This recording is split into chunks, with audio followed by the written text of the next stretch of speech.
আসসালামু আলাইকুম। আজকে দেখাবো দুবাইতে কিভাবে টাইলস লাগায়। দেখেন কতগুলো সিমেন্ট দিছে, তারপরে টাইলসটা বসাবে। বসানোর পরে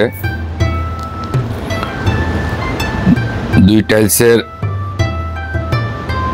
মাঝে সামান্য যে গ্যাপটা থাকে, এই গ্যাপের ভিতরে এক ধরনের ক্লিপ ব্যবহার করবে। এই যে লাল দেখতে পাচ্ছেন, এই লাল ক্লিপগুলো ব্যবহার করলে এই টাইলস এবং ওই টাইলসের ভিতরে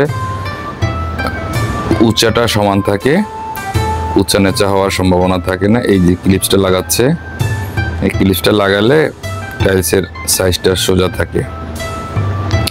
আমাদের দেশে এখনো চালু হয়েছে কিনা জানি না, তবে আমি আগে দেখেছি, তখন এগুলো ইউজ করতো না, কিন্তু দুবাইতে দেখলাম যে এগুলি ইউজ করে টাইলসগুলি সমান থাকার জন্য। দেখেন কত নিখুঁতভাবে, কত সুন্দরভাবে টাইলসগুলি লাগাচ্ছে। আরেক ভাই ওই পাশ দিয়ে টাইলসগুলিকে ঠিক করতেছে, আর এই ভাই দাঁড়িয়ে দাঁড়িয়ে গল্প করতেছে। টাইলসের কাজ আসলে দুবাইতে যারা বাইরে কাজ করে, টাইলসের দৈনিক হাজিরা 150 দিরহামের মতন। ওনারা রাজমিস্ত্রি থেকে ওনাদের কষ্টটা একটু কম, ওনারা ঘরের ভিতরেই কাজ করার সুযোগ থাকে।